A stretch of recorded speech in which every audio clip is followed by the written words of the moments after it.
The Mysteries of Hypnosis, Les Mystères de l'Hypnose by Georges de Dubor, translated by G.M. Hort, William Ryder and Son, Limited, 1922. Author's Preface. In view of the very large number of works on the hypnomagnetic sciences, which are already in existence, the publication of this book may seem to require a brief apologia. The following are the circumstances under which I was led to contemplate it. In May 1914, a lecture entitled Phantoms and the Hypnotic Trance, which I had delivered in Paris, appeared in La Revue Hebdomadaire, then under the able editorship of M. Bernard Laudet, and brought me so many appreciative letters from all parts of the world that I was persuaded to undertake a larger work on the same subject, which should give, in clear and popular language, an account of the various problems of psychical science in the light of the most recent experiments and researches, and familiarize the general reader with what is now known and accepted by scientists on these still debatable and perplexing matters. It cannot be too strongly insisted upon that the popular association of the hypnomagnetic sciences with spiritualism is incorrect and misleading. Spiritualism, by its very nature, is less of a science than a religion, for it demands from its adherents an act of faith, discourages investigation, and asks for disciples rather than critics. Science questions phenomena. Spiritualism tends to accept them, more or less unquestioningly, as communications from another world, not to be disregarded without incurring a certain amount of peril. It is my own serious conviction that not one of the mysterious occurrences related in this book has any connection with what is commonly called spiritualism, or stands in need of any supernatural explanation.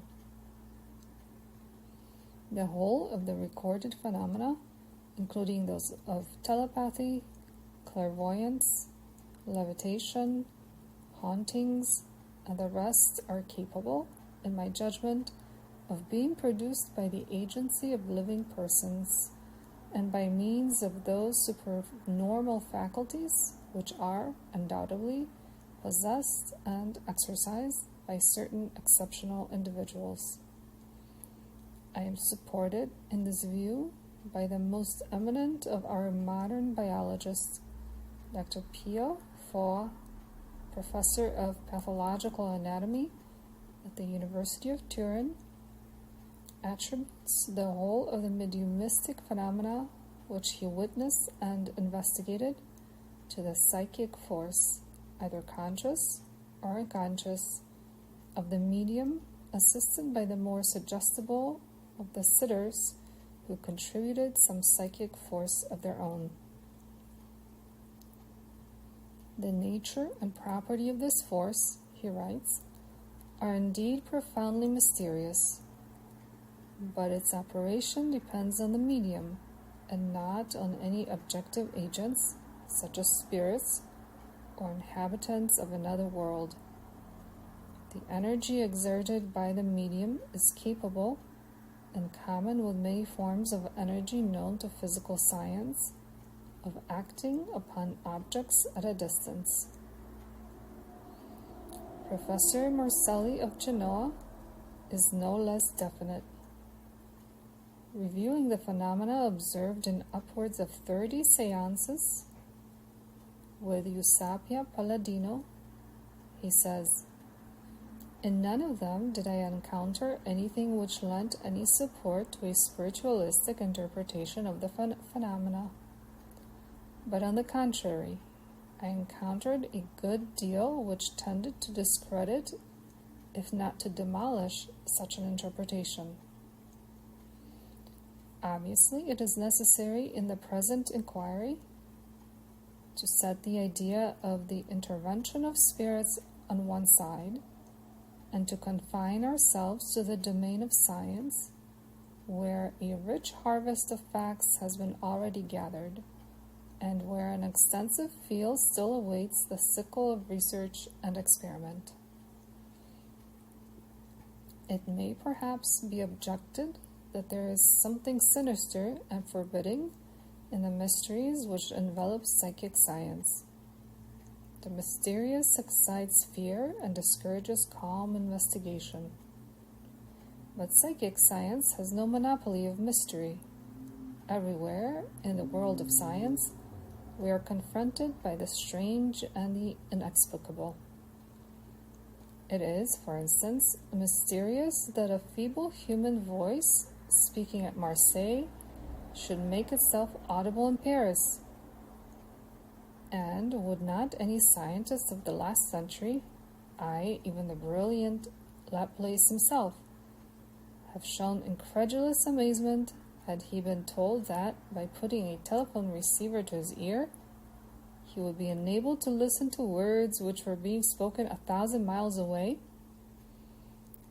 Secure in his knowledge that sound is only capable of traveling at the rate of 340 meters a second, he would have refused to entertain an idea so contradictory to the facts of science, and would have regarded his informant as either a willful liar or a pitiable ignoramus. The telephone is by no means the only modern discovery which has revolutionized scientific opinion. Radium and wireless telegraphy alike present us with mysteries which would seem awesome and inexplicable enough, if the course of civilized life had not brought us into frequent contact with them. In the case of psychic mysteries, such familiarizing contact does not exist. They remain dark, inscrutable, uncanny.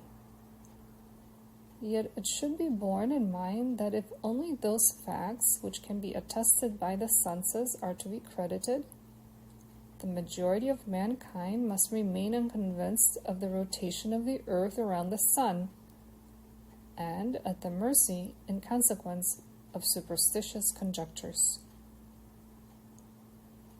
It has been the misfortune of the psychical sciences to have been, for a long period in the world's history, monopolized and exploited by charlatans and mystagogues, and to have gained in the process an evil reputation, which they have not yet, in some quarters, entirely lost. During the last few years, however, the efforts of illustrious savants, eminent physicians, and learned observers have done much to rehabilitate them. And since in a field so vast as the one we are about to explore, no one man can claim complete acquaintance with the whole of it, or equal mastery of all its ramifications, I have not scrupled to avail myself largely of the experiences and opinions of those who have preceded me in that field, only making choice of those who hold the best credentials, and leaving to each the responsibility of his own assertions. Above all, I have aimed at simplicity of phraseology, showing as far as might be such technical terms as would be incomprehensible to the general reader and would but serve to harass and annoy him. One observation must be made on the meaning of the term medium, which has been frequently employed in this book, for the sake of convenience, but which must not be taken here to bear the same significance as it bears in spiritualistic circles. Spiritualists regard a medium as a real and literal intermediary between the living and the dead, as the channel by which messages are conveyed from disincarnated spirits speaking through the medium's mouth.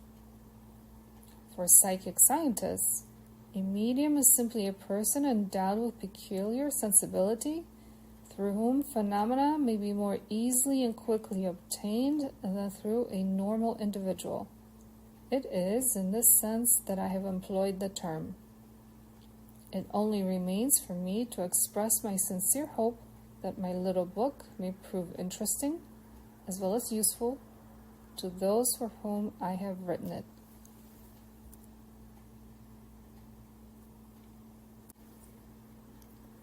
The Mysteries of Hypnosis, Chapter 1, Historical Sketch. It is not our intention to carry the reader back into the remote past in the search for traces of hypnotic phenomena and occult practices among the ancients. Such traces undoubtedly are to be found.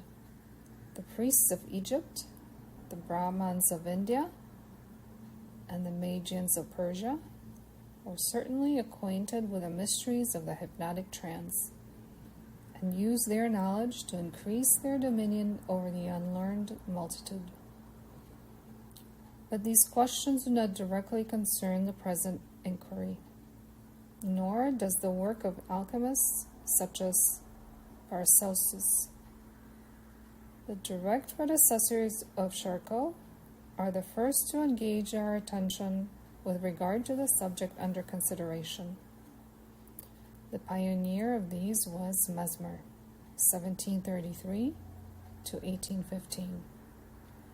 This remarkable man combined a brilliant intellect with an overweening vanity, and the famous 27 propositions in which he summarized his doctrine embody a certain amount of truth obscured by a tissue of absurdities. A few of the propositions are subjoined. Number 1. There exists a mutual influence between celestial and terrestrial bodies. Number 2. The medium by which this influence is created and transmitted is an all-pervading fluid of incomparable subtlety and susceptibility. Number 3. The animal body experiences the alternating effects of this agent, which enters the substance of the nerves and immediately affects them. Number 4. It manifests, particularly in the human body, properties analogous to those of the magnet. The poles of attraction and repulsion can be distinguished, and even the phenomenon of inclination. Number 5. The property of animal bodies, which renders them susceptible to the influences of heavenly bodies and to the reciprocal influence of bodies around them, is, therefore, called animal magnetism. Number 6. The action and property of animal magnetism can be communicated both to animate and inanimate bodies. The above will convey a fair idea of the character of Mesmer's celebrated propositions. Mesmer had a prodigious success, and all Paris flocked to test the extraordinary methods of this eccentric foreign physician. His quote-unquote magnetic tub is still famous and must be briefly described.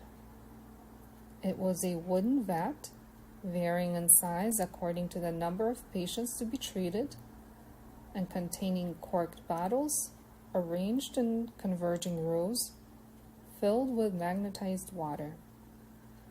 The tub itself was filled with water, to which were added iron filings, powdered glass, and sand.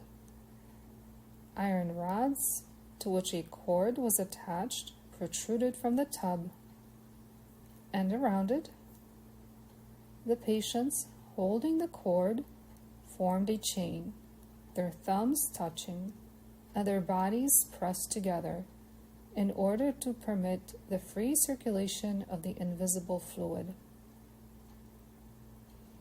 Mesmer himself presided over these strange scenes, playing airs on a piano or harmonium, while the patients under treatment gave vent to cries, contortions, and spasms similar to those which are produced by attacks of hysteria. Great interest was aroused both amongst the general public and in learned circles, and there resulted interminable discussions and voluminous reports. But no real light was thrown upon the strange discovery or the equally strange practices of Mesmer. At last, the Academy of Medicine formally condemned the system on the pretext that animal magnetism produced in nervous patients habitual spasms and convulsions, and that it might lead to other and greater disorders. But this academic sentence failed to destroy the practices at which it was aimed. Mesmer's work was taken up and continued by the Marquis de Puysegur, who discovered artificial somnambulism, or waking trance, by means of which he effected many wonderful cures and became very famous. The memoirs of the Baroness Ch, published in Paris in 1869, contain an account of an exceedingly dramatic séance which was held by the Marquis at Strasbourg in January 1789, at which the Baroness herself was present, together with the Marshal de Stainville and other well-known persons. The somnambulist, the Baroness tells us, was a young peasant girl from the district of the Black Forest. She was frail and sickly, with a natural melancholy predisposing her to catalepsy, into which, indeed, she frequently fell. Today, she had showed us several curious phenomena, and the Marquis was on the point of awakening her when the Marshal de Stainville suddenly asked if he could put a few questions to her. M. de Puysegur assented, only stipulating that she should rest a little first.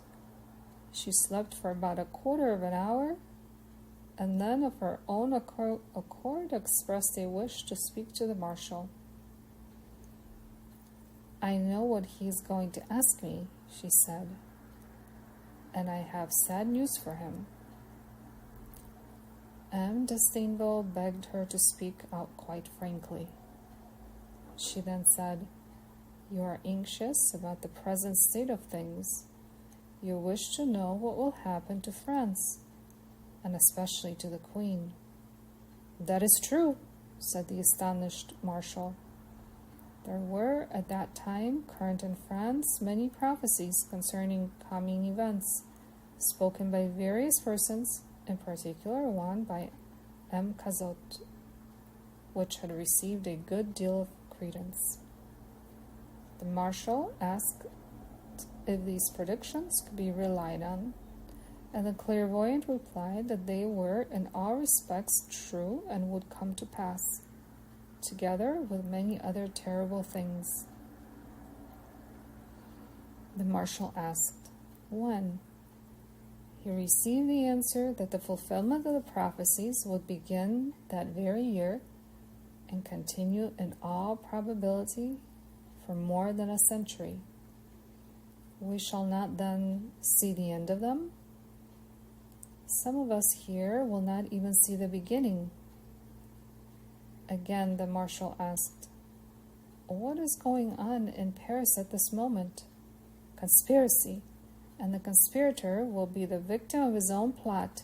He will triumph at first, but later on his fate will be as dreadful as that of his victims. Oh my God, what blood, what horrors!" She covered her face with her hands as though to shut out some terrible vision. The marshal asked if he himself would be involved in the calamities of his family and of the aristocracy. The somnambulist answered that he would not, and when he observed that it was strange that an old soldier like himself would remain immune, she became silent and refused for some time to say anything more. At last, as he repeatedly urged her, she exclaimed in compassionate tones, "Ah, poor man, why do you ask me? You yourself will know in a few months." The marshal, as a matter of fact, died a few months later, having sent, the Baroness tells us, a generous present to the clairvoyant who had foreseen his fate. The work of Puységur was succeeded by that of Deleuze, who, being more learned and of a more scientific turn of mind than the Marquis, was more able to appreciate the advantages which the practice of medicine might derive from the new discoveries. Deleuze's Histoire critique du magnétisme, Paris, 1813, contains, among much that is worthless, some matter of considerable value. The following extract is of interest. When somnambulism is produced by magnetism, the person in whom it is produced experiences a great increase in the faculty of sensation. The organs of sight and hearing suspend their usual functions and are employed mentally instead of physically. The somnambulist does not see with his eyes nor hear with his ears anything in the world around him, but sees and hears only those things which are suggested to his mind by the magnetizer. He is completely under the influence of the magnetizer, except as regards things which would be harmful to him or violate his inherent ideas of justice and truth. When he returns to his normal state, he loses all remembrance of the feelings and ideas experienced in the state of somnambulism, so completely as to make him, in these two different states, seem to be two completely different personalities. The researches which Deleuze began were continued by the Abbé de Feria and by Dupotet, the latter being the more scientific student of the two.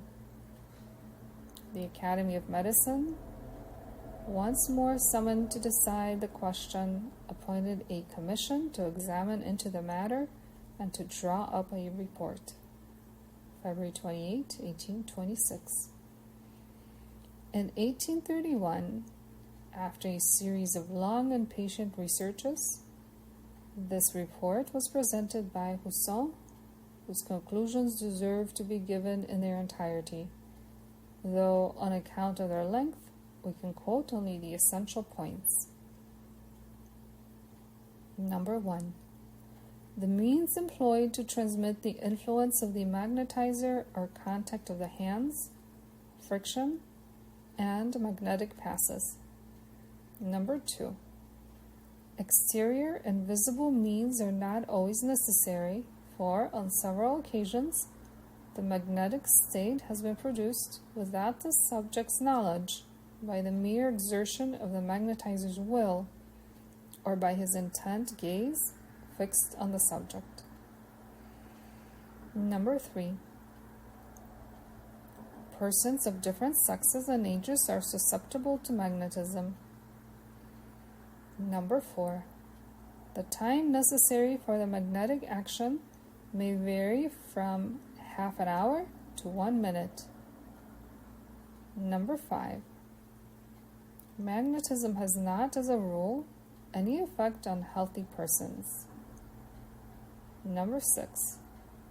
There are some exceptions to its action, even among sick persons who do not, one at all, prove susceptible to it. Number 7. There sometimes appear during the process of magnetizing insignificant and temporary results, such as a sense of oppression and certain nervous phenomena, which are producible by other means. Number 8. A certain number of the effects observed have seemed to us to depend on magnetism only, and are not reproducible without it. These effects are well authenticated physiological and therapeutic phenomena. Number 9. The effects are very varied. Some patients display agitation, others become calm and self-collected. Number 10. The most ordinary effects are momentary acceleration of the breathing and of the circulation, brief convulsive movements resembling electric shocks, torpor, more or less profound, drowsiness, sleep, and in a few cases, the state which is known to magnetizers as somnambulism. Husson goes on to speak of the unique character of this state. We may conclude with certainty that somnambulism is present when we see the development in the magnetized person of those strange faculties which we call by the names of clairvoyance, intuition, and prevision, or when great physiological changes such as unconsciousness or a sudden and considerable increase of the natural forces of the body takes place and can be ascribed to no other cause.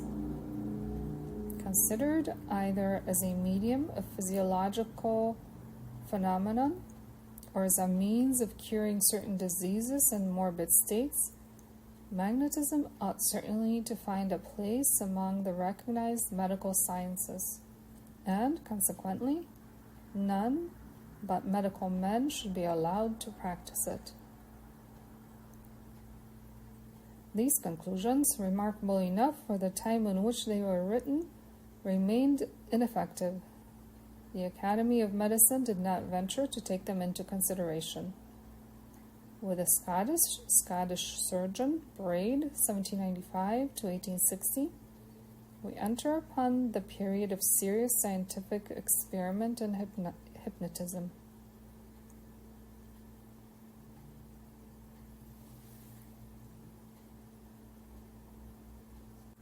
Braid discovered that the hypnotic trance can be produced in oneself by fixing one's gaze on some brilliant object, and this practice of self-hypnotism is therefore sometimes known as Braidism.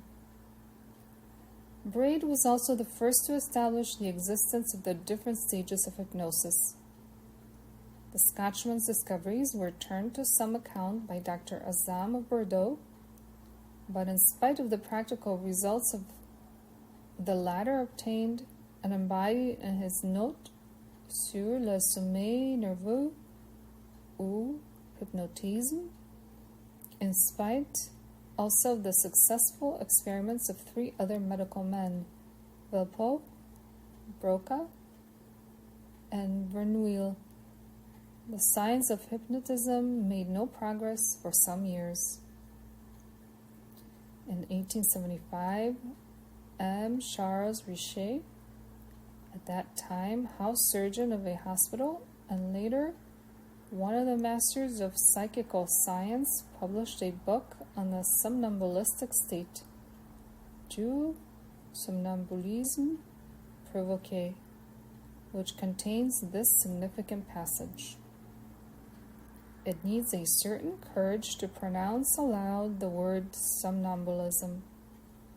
The credulity of the ignorant and the effrontery of charlatans have, together, conspired to bring the whole subject into such disrepute that very few of our learned men can be induced to listen, without contempt, to any communication relating to it.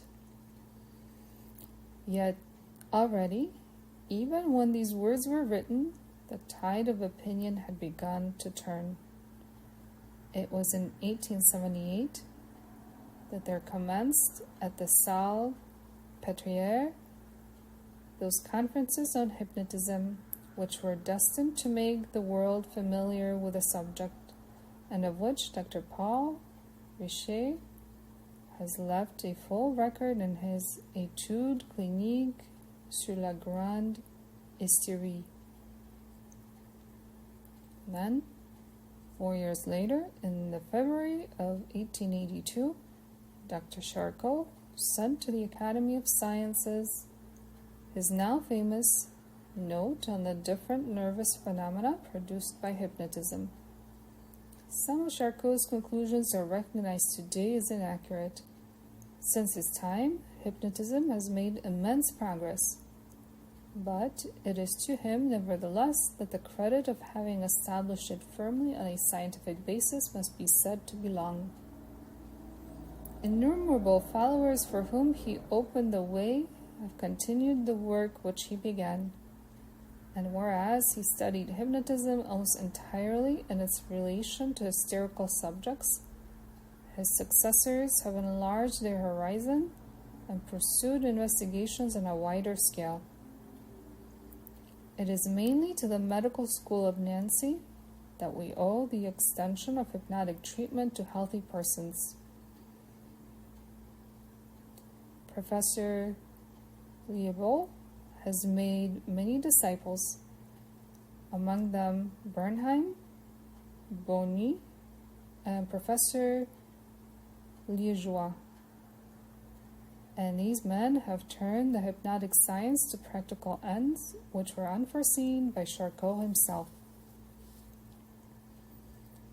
Dr. Bernheim declared that it was unnecessary to suppose that all impressionable subjects were neurotics, feeble-minded, or hysterical, and that the greater part of his experiments had been made with a view to disproving that idea. He, like Dr. Liebel, found his best subjects among docile peasants, old soldiers, or artisans who were accustomed to discipline and routine. Persons with subtle and restless brains preoccupied with their own opinions were more likely to resist suggestion. Lunatics, melancholics, and hypochondriacs were also difficult and even impossible subjects. The one thing needful was a complete mental submission to the suggestion of the hypnotizer. And Bernheim found that the great majority of normal persons easily fulfilled this condition. Of late years, the science of hypnotism has advanced in two distinct directions. While medical men have employed it for the cure or the alleviation of disease, other investigators have been exploring the mysteries of the hypnotic state and have obtained at times amazing results.